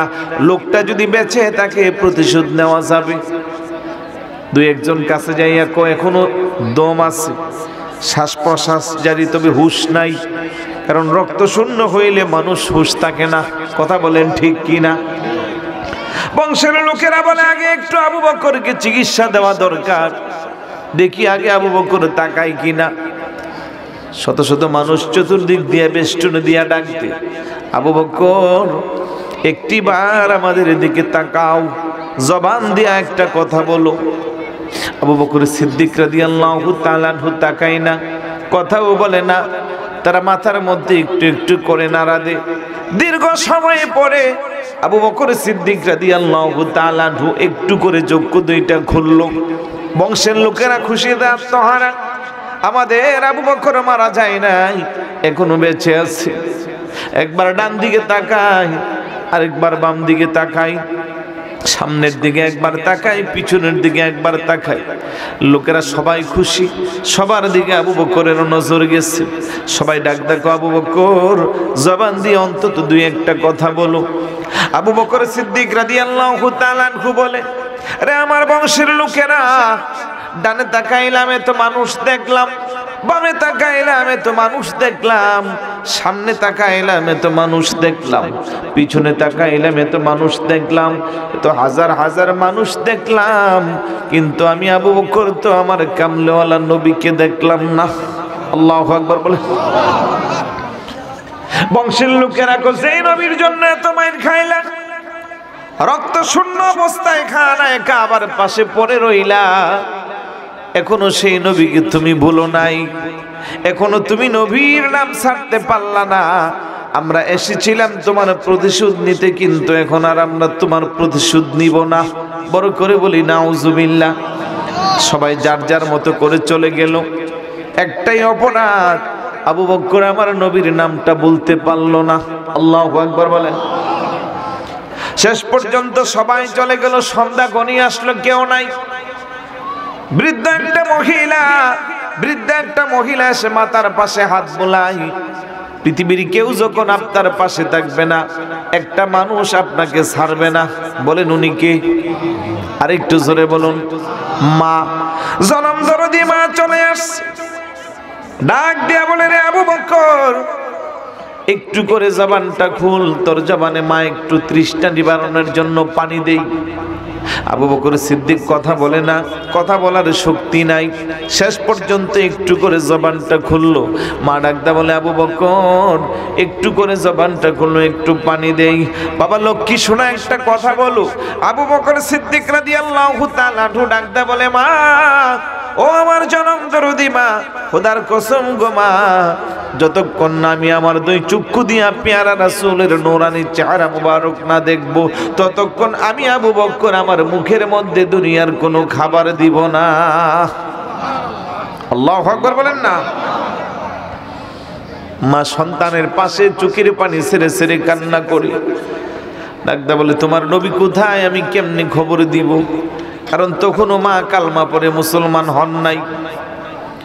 আবু বকর ডাকদা বলে, মা, পাশের বাড়িতে একটা মহিলা আছে, যাও যাও, ওই মহিলার নাম হইল উম্মে জামিল। উম্মুল জামিলের কাছে গেলে সম্ভবত আমার নবীর খবরটা পাইবা। জনম দরদি মা কষ্ট করে খুঁজে বের করলো। উম্মুল জামিলকে ডাকদা বলে, মা, আমার সন্তান বেহুশ হইয়া রক্তাক্ত অবস্থায় পড়ে আছে, তোমাদের নবী কোথায়, একটু নবীর সন্ধান দাও। প্রথমে বলে, নবীকে আমি তো নবী চিনি না, কারণ মনে মনে ভাবছে হয়তো কোনো গোয়েন্দা আসছে, কারণ তখনও প্রকাশ্যে কালেমার দাওয়াত এত ছড়িয়ে ছিটিয়ে পড়ে না। আর উম্মুল জামিলকে হযরতে ওমর রাদিয়াল্লাহু তাআলা আনহুর বোন, যিনি গোপনে গোপনে কালমা পড়ে মুসলমান হয়েছে। বড় করে বলি সুবহানাল্লাহ। উম্মুল জামিল ডাকতে বলে, মা, নবীকে নবী চিনি না। আবু বকর সিদ্দিক রাদিয়াল্লাহু তাআলা আনহুর মা বুঝতে পেরেছে সহজে পরিচয় দিবে না। ডাকদা বলে, লক্ষ্মী সোনা জাদুময়না মা, আমার নাম উম্মুল খায়ের, আমি তোমাদের আবু বকর সিদ্দিকের আম্মা। চিৎকার করে বলি সুবহানাল্লাহ। পরিচয় পাওয়ার পরে উম্মুল জামিল ছটফট করতে শুরু করলো। ডাকদা বলে, মা, শুনেছি আপনার সন্তানটাকে নাকি আরববাসীরা আঘাত করেছে, চলুন গো মা, আমি একটু আপনার সন্তানকে দেখতে চাই। কারণ এক ইমানদার আরেক ইমানদারের প্রতি টান আছে না নাই? আরেকটু জোরে বলুন, আছে না নাই? শেষ পর্যন্ত উম্মুল জামিল চলে আসলো। দুইজন মহিলা যেই মাত্র আবু বকর সিদ্দিক রাদিয়াল্লাহু তাআলা আনহুর কাছে আসছে, তাও প্রথম প্রশ্ন, উম্মুল জামিল বোন আমার, তাড়াতাড়ি বলো আমার নবী কোথায় আছে, কেমন আছে? উম্মুল জামিল ডাক দেখো, আবু বকর বিচলিত হইও না, চিন্তা করিও না, আমাদের নবী যায়েদ ইবনে আরকাম আমার ঘরে বড় আরামে আছে। বড় করে বলি সুবহানাল্লাহ। আবু বকর সিদ্দিক রাদিয়াল্লাহু তাআলা আনহু কো, না না না, তোমার মুখের কথা আমি বিশ্বাস করতে পারি না, তাড়াতাড়ি করে আমাকে নবীর কাছে নিয়ে যাও, যতক্ষণ না আমি নবীকে না দেখবো আমার মনে কোনো তৃপ্তি পাইব না। আল্লাহু আকবার বলেন। শেষ পর্যন্ত রক্তাক্ত অবস্থায় উম্মুল জামিল আর আবু বকর সিদ্দিক রাদিয়াল্লাহু তাআলা আনহুর মা দুইজনে আস্তে আস্তে ধরে যায়েদ ইবনে আরকামার ঘরের সামনে যখন গেল, যেই মাত্র দরজার সামনে গেছে, দরজা থেকে ডাক দিল, ইয়া রাসূলুল্লাহ, ইয়া হাবিবাল্লাহ, আপনার আবু বকর ছুটে আসছে আপনাকে দেখতে। আমার নবীও হাত দুইটা বাড়াইয়া আবু বকর সিদ্দিক রাদিয়াল্লাহু তাআলা আনহুকে বুকের সাথে লাগাইলো। নবীও কান্দে, আবু বকর সিদ্দিক রাদিয়াল্লাহু তাআলা আনহু কান্দে, আবু বকর সিদ্দিক রাদিয়াল্লাহু তাআলা আনহু কানে কানে আমার নবীকে ডাকতে কই, ইয়া রাসূলুল্লাহ, দরজার সামনে যে বৃদ্ধা মহিলাটা দাঁড়িয়ে আছে ওইটা আমার দনন্দরদি মা। নবীজি গো, একটু দোয়া করেন, আল্লাহ যেন আমার মায়ের ভাগ্যটা প্রসন্ন করে দেয়। সুবহানাল্লাহ বলবেন না? বলতে দেরি আবু বকর সিদ্দিক রাদিয়াল্লাহু তাআলা আনহুর মা ডাকদা বলে, রে আমার বেটা আবু বকর, এই জন্য বুঝি তুই নবীর জন্য পাগল কানা? এই যদি হয় তোমার নবীর এত সুন্দর চেহারা আর এত সুন্দর মোলায়েম ভালোবাসা, আর দেরি করিও না, তোমার বন্ধু নবীকে বলো আমাকে যেন পরিয়ে দেয় লা ইলাহা ইল্লাল্লাহু মুহাম্মাদুর রাসূলুল্লাহ সাল্লাল্লাহু তাআলা আলাইহি। আলহামদুলিল্লাহ, আর একটু জোরে বলি আলহামদুলিল্লাহ। কত বেশি আমার নবীকে মহব্বত করছে, জীবনের মায়া ত্যাগ করে রাসূলুল্লাহর জন্য জীবন কোরবানি দিয়েছে। আবু বকর সিদ্দিক কোন ব্যক্তি যার একটা রাতের আমল গোটা উম্মতের সমস্ত আমলের চেয়েও বেশি গুরুত্ব। পূর্ণিমার চাঁদের রাত আম্মা জান আয়েশা সিদ্দিকা রাদিয়াল্লাহু তাআলা আনহা আমার নবীকে জিজ্ঞেস করি, ইয়া রাসূলুল্লাহ, আসমানে যতগুলো তারকারাজি দেখা যায় তার সমপরিমাণ কি কারো কোনো নেকি আছে? আসমানে যতগুলো তারকারাজি আছে তার সমপরিমাণ কি নেকি আছে? আমার নবী কো হ্যাঁ আছে। কো কার আছে? হযরতে ওমর ইবনুল খাত্তাব রাদিয়াল্লাহু তাআলা আনহুর আছে। সুবহানাল্লাহ বলবেন না? আয়েশা সিদ্দিকা রাদিয়াল্লাহু তাআলা আনহার চেহারাটা একটু মলিন হয়ে গেছে। উনি মনে মনে ভাবছিল হুজুর হয়তো আমার আব্বা জানের কথা বলবে। ওনার আব্বা হলেন হযরতে আবু বকর সিদ্দিক রাদিয়াল্লাহু তাআলা। আমার নবী ডাক দা কয়, আয়েশার চেহারাটা কেন মলিন হইল? ডাক দিয়া কই, ইয়া রাসূলুল্লাহ, ইয়া হাবিবাল্লাহ, আমি মনে মনে ভাবছিলাম আপনি বুঝি আমার আব্বা জানের কথা বলবেন। আমার নবী কয়, আয়েশা রে, আপনার আব্বা জানের আমল আসমানের তারকারাজির সাথে কি তুলনা করব? একটা মাত্র রাত্রে আপনার আব্বা জান যে আমল করেছে, নেকি অর্জন করেছে, ওই এক রাতের আমল যদি এক পাল্লায় রাখা হয়, শুধু তারকারাজি না, সমস্ত উম্মতের আমল যদি আরেক পাল্লায় রাখা হয়, ওই একটা রাতের আমলের ওজনের পাল্লা সমস্ত উম্মতের আমলের চেয়ে ভারী হইবে। চিৎকার করে বলি সুবহানাল্লাহ। একটা মাত্র রাত, সেটা কোন রাত? হিজরতের রাত। বলেন না কোন রাত? শেষ করে দিব? খারাপ লাগতেছে? কথাগুলো বলার পিছনে কারণ আছে, সামনে আসবে। একটু মনোযোগ থাকলে পরে লাভবান হবে। সর্বোচ্চ 12টার মধ্যে সব কিছু শেষ করব, বয়ের কোনো কারণ নাই। অনেকে ভাবতেছেন হুজুর যে লম্বা সোনা আলোচনা শুরু করছে, আল্লাহ জানে আজকে আমরা বাড়ি যেতে পারবো কিনা। টেনশনে আছেন না? আওয়াজে বোঝা যায় টেনশন আছে। টেনশনের কোনো কারণ নাই, মনোযোগ দিয়ে থাকে। হিজরতের রাত আমার নবী বললেন, আবু বকর, আল্লাহর পক্ষ থেকে কিছুদিনের মধ্যে আমাদের উপরে ঘোষণা আসবে, হয়তো আমরা মক্কা ত্যাগ করে মদিনায় চলে যাব। তবে যাব কোনো একটা সময়টা নির্ধারণ করেছি রাতের বেলা, আর যাওয়ার জন্য আমার সাথে একজন সঙ্গী লাগবে, উনি হইবেন আপনি। বড় করে বলি সুবহানাল্লাহ। যেদিন এই কথা বলল, আবু বকর সিদ্দিক রাদিয়াল্লাহু তাআলা আনহু বাড়িতে যাইয়া খুশিতে আত্মহারা, কান্না করে। আম্মা জান আয়েশা সিদ্দিকা রাদিয়াল্লাহু তাআলা আনহা বলে, আব্বাজিকে কখনো এত কান্না করতে দেখছি না। জিজ্ঞাসা করলাম, বাবাজি কেন কান্না করেন? উনি জবাব দেয়, আমার এই কান্না কোনো কষ্টের কান্না না, এই কান্নাটা আমার আনন্দের কান্না। সুবহানাল্লাহ বলবেন না? অধিক পরিমাণের আনন্দ পাইলে মানুষ কান্না করে না? দেখবেন বাচ্চারা দীর্ঘ 10 বছর কষ্ট করে পরীক্ষা দেয়, গোল্ডেন জিপিএ পাইলে রেজাল্ট দেখার পরে কান্নাকাটি শুরু হয়। যেখানে আব্বা আম্মারে জড়ায় ধরে হাসি দেওয়ার কথা, ওইখানে কান্না করে। আনন্দে মাও কান্না করে, বাবাও কান্না করে। এটা কিন্তু কষ্টের কান্না না, এটা কিসের কান্না? আনন্দের কান্না। আল্লাহু আকবার বলবেন না? আবু বকর সিদ্দিক রাদিয়াল্লাহু তাআলা আনহু কান্না করে। আম্মা জান আয়েশা সিদ্দিকা রাদিয়াল্লাহু তাআলা আনহা বলে, বাবাজি কেন আপনি এইভাবে কান্না করেন? ডাক দিয়া বলে, মারে আমি আবু বকরের জীবন আজ সার্থক। আমার কান্নাটা দুঃখের কান্না নয়, আমার কান্নাটা হাসির কান্না। বলে, এমন কি হাসির কান্না গো বাবাজি? আজকে আমার নবী আমাকে হিজরতের রাতের একমাত্র সঙ্গী হিসেবে নির্বাচন করছে, এই খুশিতে আমি আবু বকরের চোখ দিয়া কান্না আসছে। বড় করে বলি সুবহানাল্লাহ। আমার ভাইরা বাবারা কত বেশি নবীকে ভালোবাসতো। এই ঘোষণার পরে 6 মাস পার হয়ে গেল। দীর্ঘ 6 মাস পরে কোনো একটা রাতের বেলা আমার নবীজি আবু বকর সিদ্দিক রাদিয়াল্লাহু তাআলা আনহুর দরজার সামনে যাইয়া আস্তে আস্তে করে দরজার মধ্যে একটা টুকা দিছে, ডাক দিছে আবু বকর। একটা ডাক দিতে দেরি ভিতর থেকে জবাব আসছে, লাব্বাইকা ইয়া রাসূলুল্লাহ, ইয়া রাসূলুল্লাহ, আপনার আবু বকর হাজির। চিৎকার করে বলুন সুবহানাল্লাহ। নবী আমার আশ্চর্য হয়ে গেছে। কোন কোন তাফসীরে আসছে 3 মাস, কোন কোন বর্ণনায় 1 মাস, সর্বোচ্চ 6 মাস। আমার নবী ডাক দেয়, আবু বকর আপনি কি রাতে ঘুমান নাই? ইয়া রাসূলুল্লাহ, আজকের রাত বলে কথা নয়, যেদিন আপনি ঘোষণা দিয়েছিলেন আমি আবু বকর আপনার হিজরতের সঙ্গী হইব, খোদার কসম গো নবীজি, ওই দিন থেকে আবু বকর আর তার চোখের মধ্যে কোনো ঘুম লাগান না। সারাক্ষণ দরজার সামনে দাঁড়িয়ে অপেক্ষা করে কখন যেন এসে আমার নবী ডাক দিব।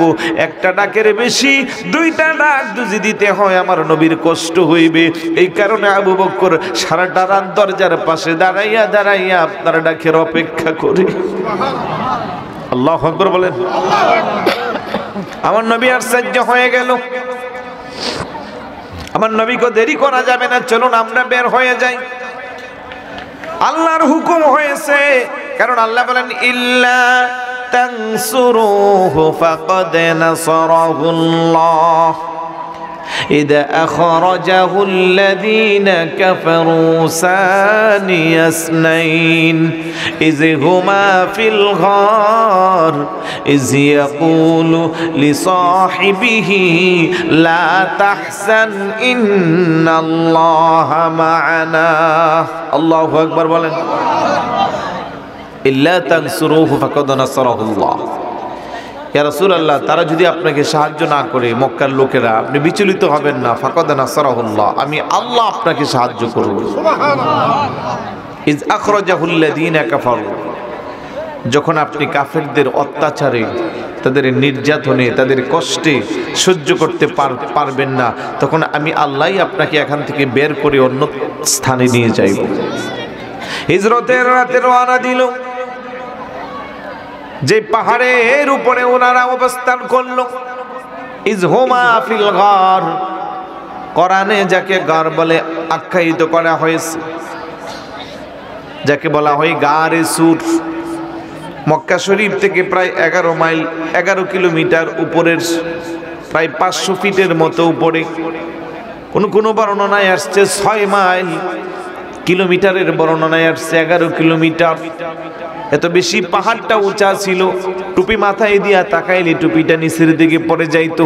আল্লাহু আকবার বলেন। রাতের বেলা বালিপথে রওনা দিল। আবার নবীজি বৃদ্ধাঙ্গুলের মধ্যে বর করে করে জুতা খুইলা খালি পায়ে হাঁটে। আবু বকর সিদ্দিক নবীজি কেন বৃদ্ধাঙ্গুলে হাবর দিয়া হাঁটেন? আমার নবীকে সকালবেলা পায়ের চিহ্ন ধরে ধরে আমরা কি খুঁজে বের করবে? তারা যদি খুঁজে পায় আমাদেরকে তারা আর ইজ্জত দিবে না। এই জন্য বৃদ্ধাঙ্গুলে বর দিয়া হাঁটি, যাতে করে পায়ের চিহ্ন তারা বুঝতে না পারে। আবু বকর সিদ্দিক একবার সামনে যান, একবার পিছনে যান, একবার ডান দিকে, একবার বাম দিকে। আমার নবী ডাকটা করে, আবু বকর কেন আপনি এইভাবে ছটফট করছেন? আবু বকর সিদ্দিক কই, ইয়া রাসূলুল্লাহ, না জানে কোন দিক থেকে এসে কাফেররা আক্রমণ করবে, এই কারণে আমি চতুর্দিকে ছোটাছুটি করি, তাদের আক্রমণ হইলে যেন আগে আমি আবু বকরের শরীরে লাগে। আল্লাহু আকবার বলেন। আমার নবীজি আশ্চর্য। কিছুক্ষণ পরে আবু বকর সিদ্দিক রাদিয়াল্লাহু তাআলা আনহুর পা গুলো ফুলে গেল। তাকাইয়া দেখে আমার নবীজির সমস্ত পা ফুলে গেল। আবু বকর সিদ্দিক, নবীজি আপনি আর কষ্ট করতে হবেন না, আসেন গো নবীজি আমার শরীরের মধ্যে, ওনার কাঁধের মধ্যে নিয়া পাহাড়ি চওড়া রাস্তায় আবু বকর সিদ্দিক রওনা দিয়েছে। আল্লাহু আকবার বলবেন না? যেতে যেতে প্রায় 11 কিলোমিটার উপরে ওই পাহাড়ের উপরে গেল। বর্ণনায় আসছে ফাকাদ নাসারাহুল্লাহ, আল্লাহকে কেউ সাহায্য না করলে আমি আল্লাহ আপনাকে সাহায্য করব। প্রতিমধ্যে বাধা দিল সুরাকা বিন মালিক নামক এক ব্যক্তি। কারণ মক্কা শরীফে ঘোষণা হয়ে গেল জীবিত কিংবা মৃত যেইভাবে হোক আব্দুল্লাহর ছেলে মুহাম্মদকে যারা ধরে দিতে পারবে তাদেরকে 100 উট পুরস্কার দেওয়া হবে। চিৎকার করে বলুন নাউজুবিল্লাহ। কয়শো উট?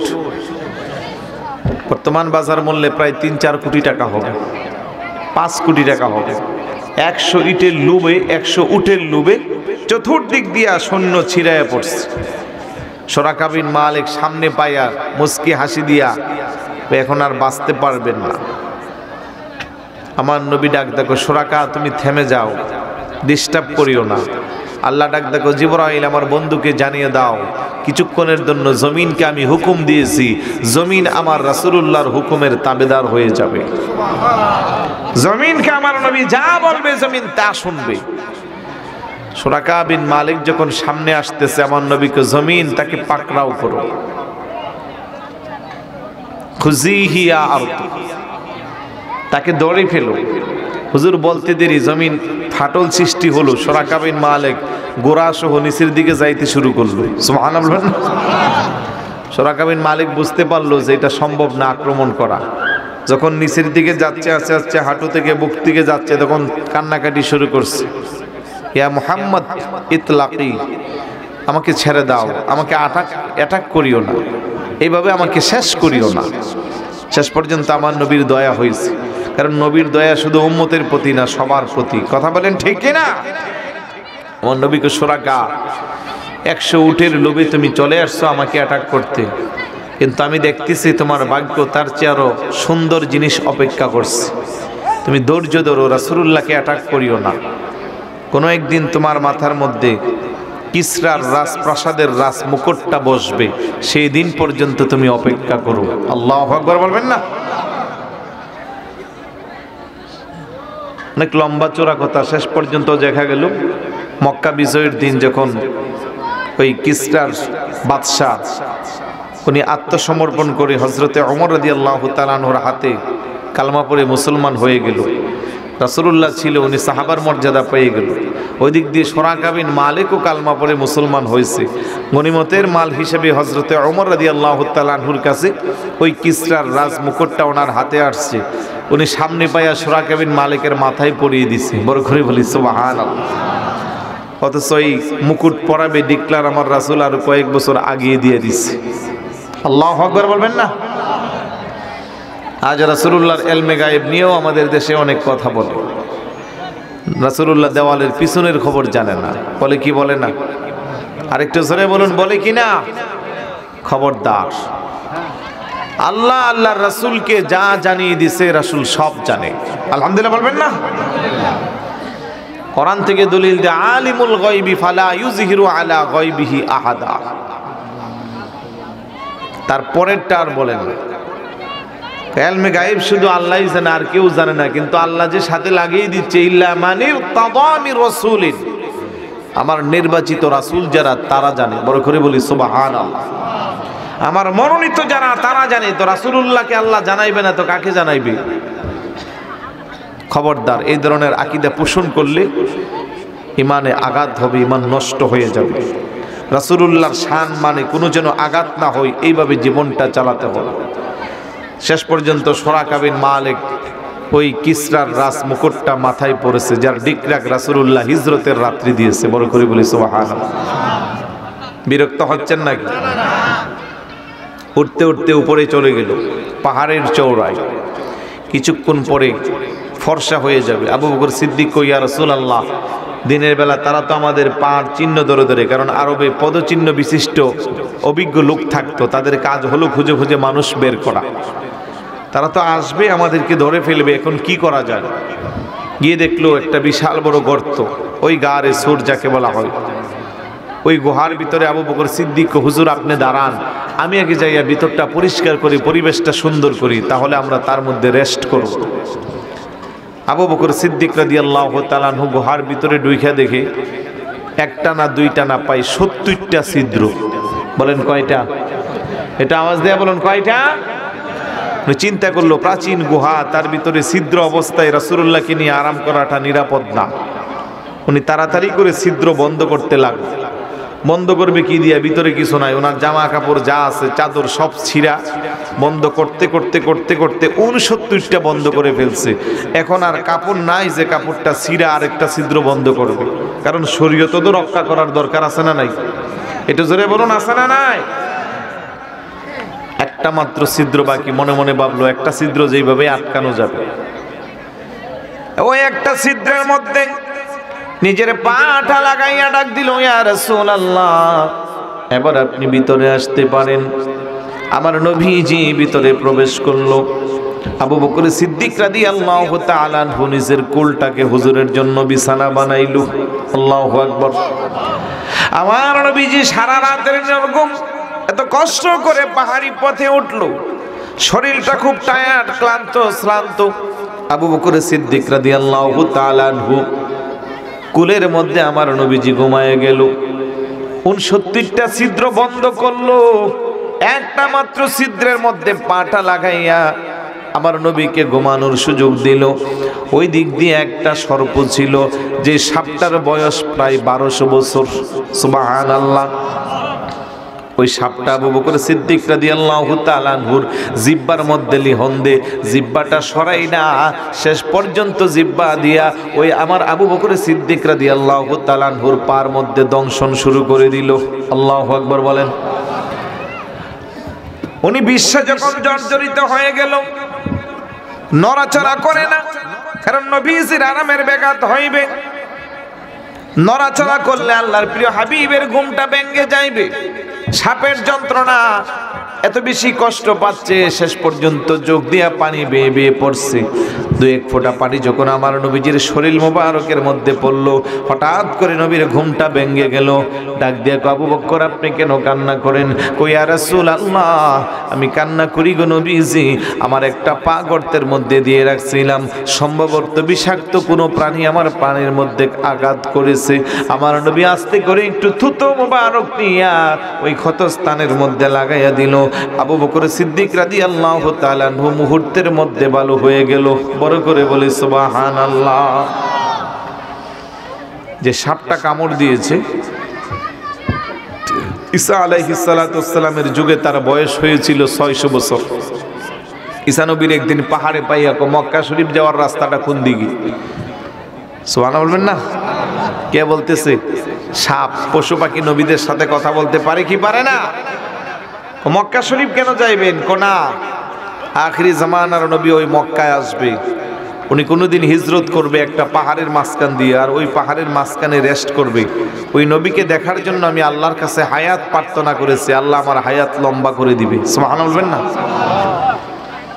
তো 600 বছর আগে পাহাড়ে গুহায় আইসে সাপটা চিন্তা করলো, নবী যদি এখানে রেস্ট করে, তা আমি সাপ থাকলে তো গুহার মধ্যে আসবে না, তো কি করা যায়? এই জন্য সে বুদ্ধি কইরা 70টা ছিদ্র করছে, যাতে কোনো না কোনো একটা ছিদ্র দিয়া রাসূলুল্লাহকে প্রাণ ভরে দেখতে পারে।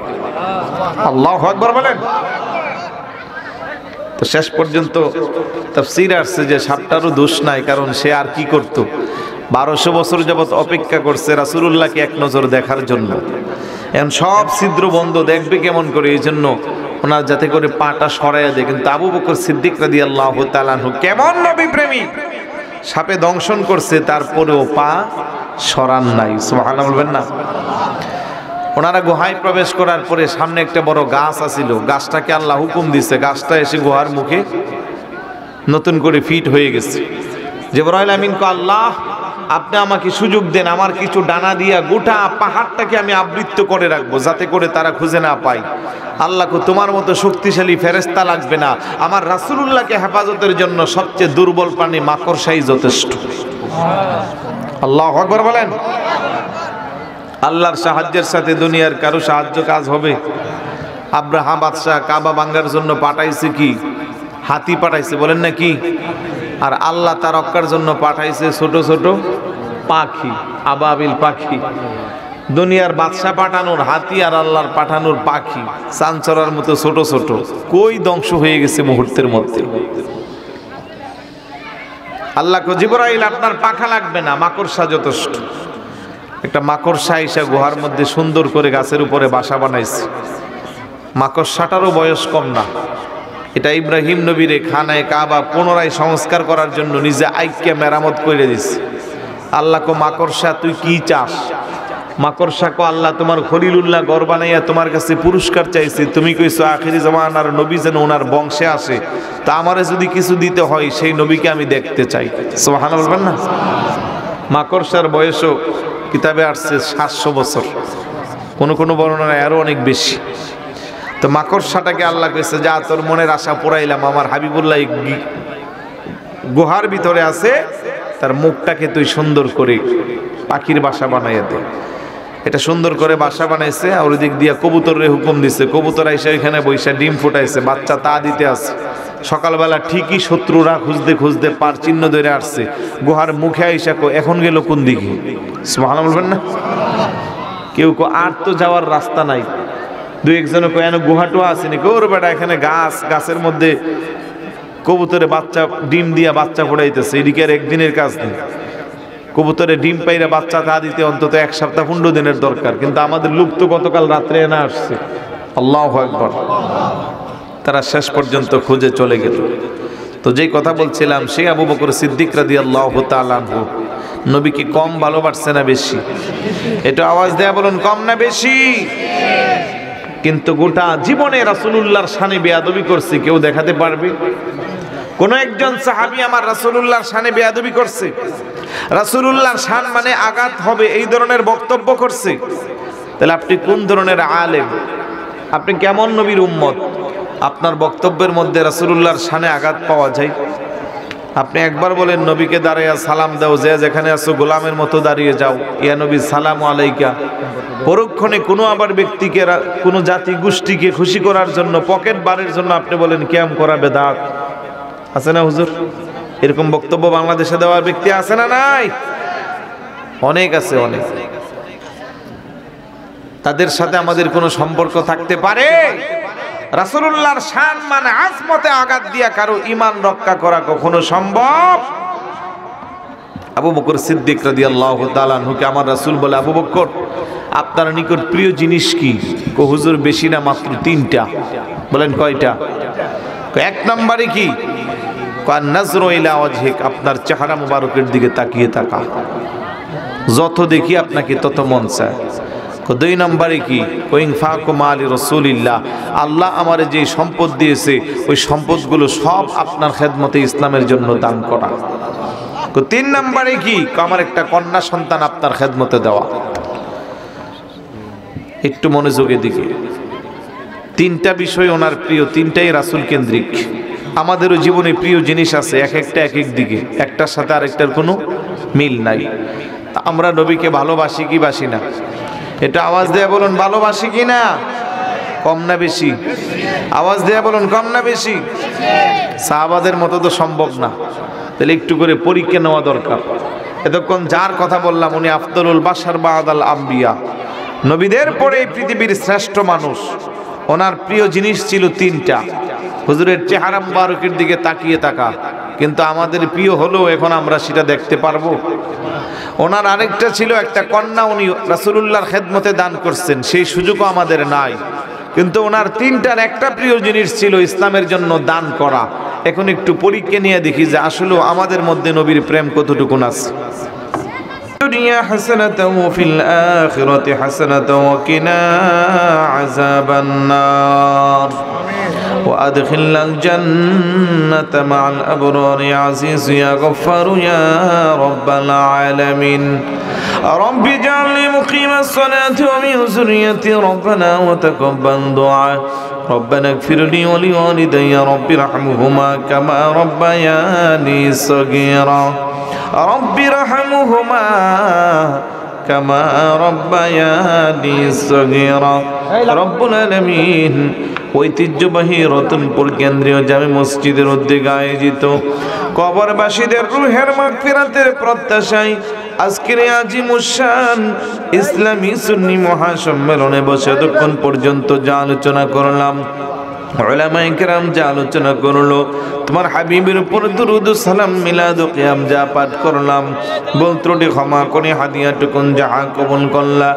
লক্ষ লক্ষ কোটি কোটি গুণে বাড়াইয়া সর্বপ্রথমাকে মৌলা তাজদারে মদিনা উম্মতের কান্ডারি দুকুলের সাথী হায়াতুন নবী নূরের নবী জিন্দা নবীর নূরানি রওজা মুবারকে পৌঁছে দাও। সমস্ত সাহাবায়ে কেরাম তাবিঈন মুজতাহিদিন খুলাফায়ে রাশিদিন শুহাদায়ে সালিহিন পীর ওলি গাউস কুতুব আবদাল উলামা ফুকাহা বুলাগান উসামা মুহাদ্দিসিন মুফাসসিরিন ইমাম শরীয়ত ইমাম তরিকত যেখানে আছেন প্রত্যেকের রূহে পাক হাদিয়া পৌঁছে দাও।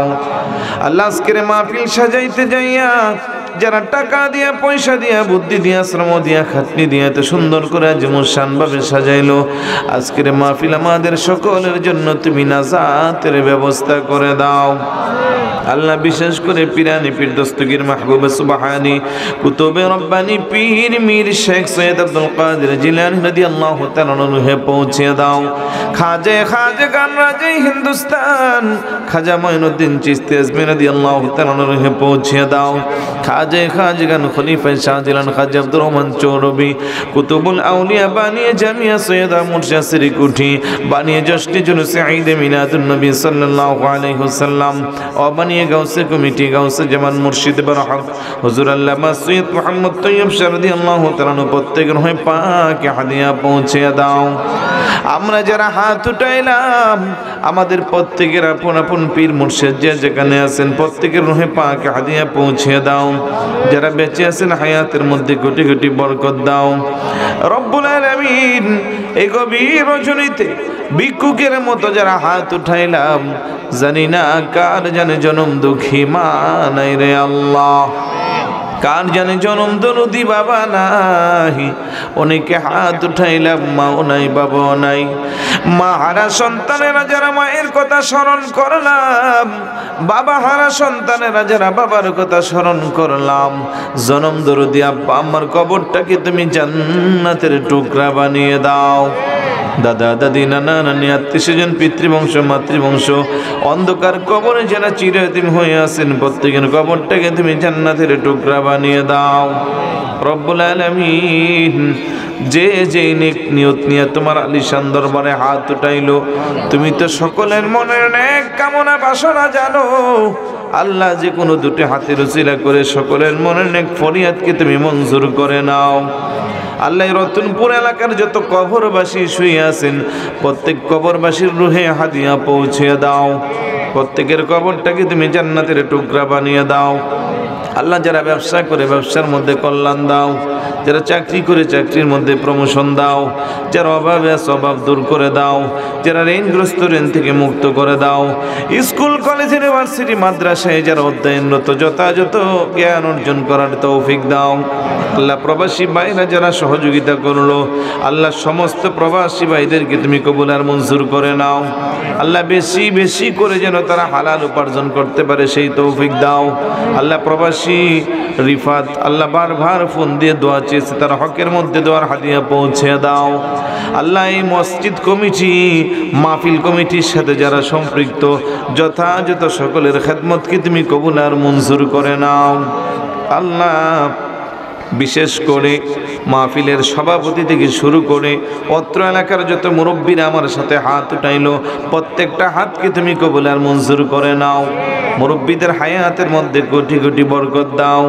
পর্দার অন্তর আড়ালের মা বোনেরা হাত উঠাইলো, প্রত্যেকটা মা বোনকে রাবিয়া বসরির মতো ওলি বানিয়ে দাও। খাতুনে জান্নাত মা ফাতেমা রাদিয়াল্লাহু তাআলা আনহার জিন্দেগি নসিব করো। আল্লাহ এলাকার যত যুব সমাজ আছে তাদেরকে তুমি আল্লাহ ইমাম হুসাইন রাদিয়াল্লাহু তাআলা আনহুর আদর্শের সৈনিক হিসেবে মঞ্জুর করে নাও। আল্লাহ বর্তমানে যুবকরা মাদকের সাথে সম্পৃক্ত হয়ে যাচ্ছে। আল্লাহ এই সমাজটাকে তুমি, এই এলাকাটাকে তুমি মাদক মুক্ত সমাজ করে দাও, সুদ মুক্ত সমাজ করে দাও। মিথ্যা বলার প্রবণতা থেকে আমাদের সকলকে হেফাজত করো আল্লাহ। সকলকে আহলে সুন্নাত ওয়াল জামাতের আকীদার অনুসারী বানিয়ে দাও। 5 ওয়াক্ত নামাজের মহাব্বত অন্তরে পয়দা করে দাও। মা বোনদেরকে পর্দানিশীন করে দাও আল্লাহ। সকলে যেন আব্বা আম্মার খেদমত করতে পারে সেই তৌফিক দান করো আল্লাহ। আল্লাহ আমরা যারা হাত উঠাইলাম জীবনে একবার হলেও মক্কা মদিনার জিয়ারত নসিব করাইও। যারা দেখছে বারবার দেখার তৌফিক দাও। মাই কবেরে আন্ধেরি মে घबराऊंगा जब तन्हा इमदाद मेरी करने आ जाना रसूल अल्लाह रोशन मेरी तुरबत को लिल्लाह ज़रा करना जब वक़्त नज़ा आए दीदार आता करना ऐ सबसे गुंबद वाले मंजूर दुआ करना जब वक़्त नज़ा आए दीदार आता करना। जब तरफ से फौज गम ने आँख गिरा है हमें दे फना यारब शहीद करबला के वास्ते कादिरी कर कादिरी कादिरियों में उठा कदर अब्दुल कादिर कुदरत नमा के वास्ते बुलबुले बागे मदीना कुर्रतु आईने रसूल यानी बीबी फातिमा खैरुन निसा के वास्ते শেষ পর্যন্ত তোমার দরবারে যখন মালাকুল মউত চলে আসবে কঠিন মুসিবতের সময় তোমার হাবিবে দো জাহার নূরানি চেহারা মুবারক আমাদের চোখের সামনে বসাইয়া মোদের পাপী জবানে মধুর কালমা জারি করে দিও লা ইলাহা ইল্লাল্লাহ মুহাম্মাদুর রাসূলুল্লাহ।